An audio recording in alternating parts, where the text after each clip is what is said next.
እሺ ይቅርታ አሁንም ስላልጨረስኩት ተመለሱ።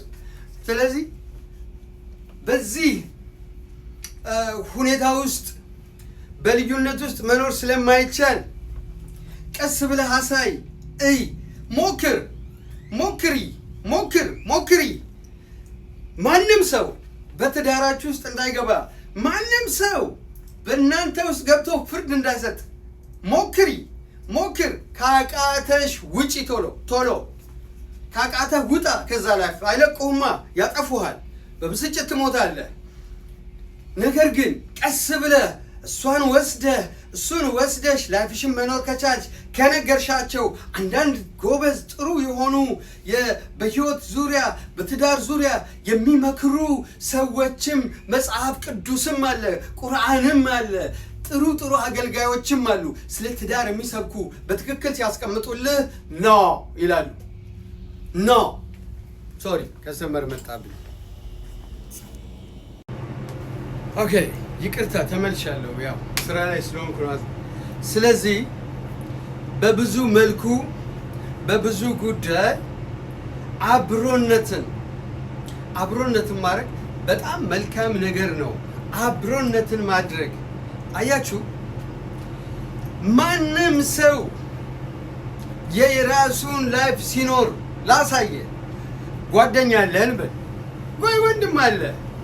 እውነት ለወንድም አንተ ነህ ይችን አግቢ ብለህ የዳርከው? አንተ ነህ የመጀመሪያ ቀን አይተህ ይችን ባግባ ብለህ የመረጥከው? አዎ ካልከኝ ውሸታም ነህ። አዎ ካላልከኝ ጥሩ። እስኪ ለእህትሽ አንቺ ነበርሽ ባል የመረጥሽላት፣ የፍቅር ጓደኛ የመረጥሽላት። ዛሬስ ስለ ትዳሯ ገብተሽ ስለ ህይወቷ ገብተሽ ይሄን ካላረግሽ ይሄን አርጊ ምናምን የምትያት አንቺ ነሽ ካልሽ በጣም ስህተተኛ ነሽ፣ ውሸታም ነሽ፣ ቀናተኛ ነሽ፣ መጥፎ ሰው ነሽ። በበጎ መልኩ ዋው ትዳራችሁ ጥሩ ነው ምናምን አንዳንድ ነገር ሊኖር ይችላል እንደ ሰውኛ። ነገር ግን ምናልባት እህትሽ በሆነ ጉዳይ ትበሳጭ፣ ምናልባት የሆነ ነገር ብቻ ገብቶ በትዳር ጃጅ ማድረግ ስህተት ነው። እነዛ ሁለት ባልና ሚስቶች በሆነ መንገድ አብረው ስለሆኑ ስጋነት አላቸው እኮ። ከእህትነትሽ በላይ እነሱ ተቆራኝተዋል። እርቃናቸውን ክቡር የሆነውን በክርስቶስ አምሳል ተፈጥረን የያዝነውን ገላ ምንረካከሰው ባልና ሚስቶች ስንሆን ነው። ራቁታችንን ግንኙነት ፈጽመን ከዛ በላይ ምንም ነገር የለም። ወንድም ከእህቱ ጋር ግንኙነት አይፈጽምም፣ ፈጽሞ አያውቅም። አይደለም እንዴ? ስለዚህ በዛ መልኩ ነው መታየት ያለበት ብዙ ነገር ላይ ማለት ነው። እና ማንም ሰው መግባት የለበትም። አንደኛው ነው። ሁለተኛው በተለያየ ሁኔታ ላይ በተለያየ አጋጣሚ ለስራ ጉዳይ ስትንቀሳቀሱ የትኛውም ቦታ ላይ ሊሆን ይችላል፣ በምንም ጉዳይ ሊሆን ይችላል። ስትንቀሳቀሱ ከጥቅማችሁ በላይ ትዳራችሁን አስቡት። ትዳራችሁ ወሳኝ ስለሆነ ትዳራችሁን አስቡት። ስለዚህ ብዙ ገንዘብ ስለመጣ ትዳርን አይገነባም። ብዙ ሀብት ትዳርን አይገነባውም። ብዙ ፍቅር፣ ብዙ እምነት ግን ትዳርን ቀጥ አድርጎ ያቆመዋል። ብዙ መዋደድ፣ ብዙ መከባበር ግን ትዳርን ቀጥ አድርጎ ያቆመዋል። ብዙ አሳልፎ ፋሚሊ ኢንቮልቭ እንዲያደርግ አለመጋበዝ፣ መከላከል፣ ጓደኛ ኢንቮልቭ እንዳያደርግ መከላከል ትዳርን በደንብ አድርጎ ያቆመዋል። ነፍስ ይዘራበታል። ምንም እንዳትጠራጠሩ። ብዙ ሰዎች በክብር ትዳርና ክብረው የኖሩ ባልና ሚስቶች እኔና እሷ ነን ነው። ዘፈን አይታችኋል? የማሙድ አህመድን ጥንት እኔና አንቺ ነን የፍቅር ጀግኖቹ የሚለው እነማን ነበሩ? እስኪ በዛን ዘመን ዛፍ ጥላ ስር ሆነን ስንመካከር የቶነ ማሰሙን ስንነጋገር አይደል የሚለው ዘፈኑ።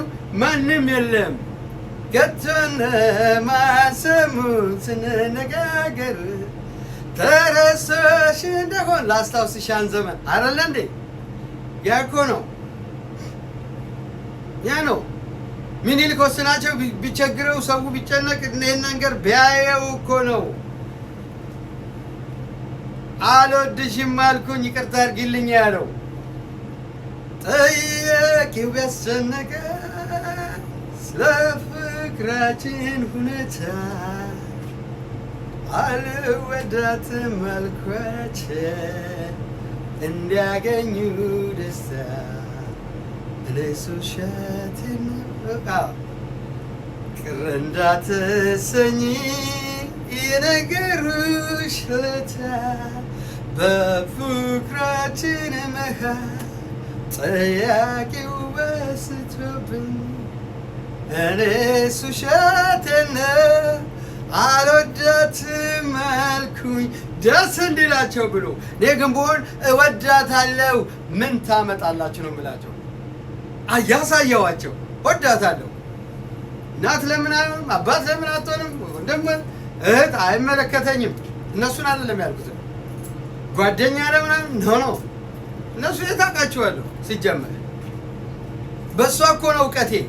የት ታውቂያቸዋለች? ሲጀመር በሱ እኮ ነው የምታውቂያቸው። ስለዚህ ምንም ሼም የሚባል እዛ ጋር የለም መሸዋወድ ካልሆነ በስተቀር። ስለዚህ ነው እወደዋለሁ በይ። እወድሃለሁ ብለሽም ንገሪው። እወድሻለሁ ብለህ ንገራት። አትፍራ፣ ግን የእውነት ይሁን። እወድሃለሁ ስትይ ግን የእውነት ይሁን። ዋጋ ክፈይ፣ ፍቅርሽን አድኝ። አንዳንድ ሰዎች ልጅ ካለ መለያየት የለም ይላሉ። ኖ ልጅም ሀብትም ቢኖር ብዙ ሰዎች ተለያይተው አይተናል በቅርቡ። ወይ ደግሞ በሩቁ ካላችሁ አርቲስት ዶክተር አርቲስት ጥላሁን ገሰሰ ሌሎችም ታዋቂ ሰዎች ከትዳራቸው ጋር አልኖሩም፣ ግን በጣም ብዙ ልጆች አሏቸው። በቅርቡ ካላችሁ እነ ቤቢ ኒው ሌሎችም ዝና ሀብት በፍጹም ትዳር ሆኖ አያውቅም። የልጅ ብዛት ትዳር ሆኖ አያውቅም። ሁላችንም ቢቆጠር በየቀበሌው ቱቡ ያደረግነው ሊኖር ይችላል፣ ግን ያኖራል ማለት ስህተት ነው። ልጅ ስለበዛ በፍጹም አሉ እኮ አሁንም ቢሆን እዚህ እዛ እያሉ ልጆች የወለዱ እኮ አሉ። 3-4 ልጅ ወልደው 2 ልጅ ወልደው ዲቮርስ አድርጎ በሳምንት አንድ ቀን ለማየት እንኳን የሚያመው ሰው አለ። ለምን? ተመልሶ ስለሚቆጨው ያን ላይፍ ስላጣችው የሚከፋፉ ሊገዳደሉ የሚፈልጉ ብዙ አሉ። የተገዳደሉም አሉ እዚህ አሜሪካን ሀገር ውስጥ አሉ። ስለዚህ መሆን ያለበትና ትልቁ ነገር ብዬ የማስበው ነገር በፍጹም ገንዘብ ወይም ሀብት ወይም ንብረት በፍጹም የልጆች መብዛት ወይም የልጅ መወለድ ትዳርን አይታደገውም።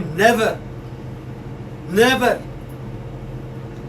ስለዚህ ምንድነው የሚታደገው ካላችሁ የመጀመሪያው ግንኙነታችሁ፣ እውቀታችሁ ብዙ ወሳኝ ነው። በመዋደድ ውስጥ ነው ወይ የተገናኛችሁት? ስትወጂው ወዶሻል ወይ? ስትወዳት ወድሃለች ወይ? በንጹህ ውጭ ለመውጣት አይደለም፣ ለገንዘብህ አይደለም፣ ለመልክህ አይደለም፣ ለቁመንህ አይደለም፣ ለመልኩ አይደለም፣ ለቁመኗ አይደለም፣ ገንዘብ ስላላት አይደለም፣ ውጭ ስለምትወስድህ አይደለም። ያ ከሆነ ፍቅር ከሆነ መዋደድ ከሆነ የሁለታችሁም ፍላጎት ከሆነ ገንዘብ ምን አባቱ፣ የልጅ ጥያቄ ምን አባቱ ትኖራላችሁ ማለት ነው። ልክ እንደ ድሮው ዘፈን በካርቶን ቤት ውስጥ ጥላህ ብትሄድ እንኳን ቆመህ ትጠብቃታለህ። ብዙ ዓመት ቀጥራህ የነበረበት ቦታ ላይ ያን እንደቀጠርሽኝ ቆሜያለሁ ትላለህ። ከቆምንበት ቦታ ቁጭ ብዬ እጠብቃለሁ እንዳለ ነው አይደበበ። ስለዚህ ብዙ ጊዜ የትኛውም ቦታ ላይ በመከላከል ደረጃ ሶስተኛውን ወገን ተከላከሉ ትዳራችሁን ለማትረፍ። ቤተሰብ፣ ጓደኛ ምናምን ቅብጠርሶ ምናምን ዜና ሌላው ላይ ያለፈንትን ማስተማሪያ አስወግዱ። እናንተ ሌላ ሰዎች ናችሁ። ልክ ዛሬ ቀኑ አዲስ እንደሆነ ሁሉ የእናንተ ላይፍ አዲስ ነው። የነከሌን አይመስልም። በፍጹም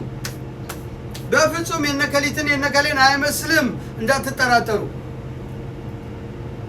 ስለዚህ ከተከላከላችሁ ሶስተኛውን አይን፣ ከተከላከላችሁ ዝም ብሎውን ዘገባ፣ ከተከላከላችሁ የሶሻል ሚዲያውን ሩጫ፣ ትርክት፣ ነገር፣ ወሬ ምናምን ከተከላከላችሁ በፍቅር ትዳራችሁ ይኖራል።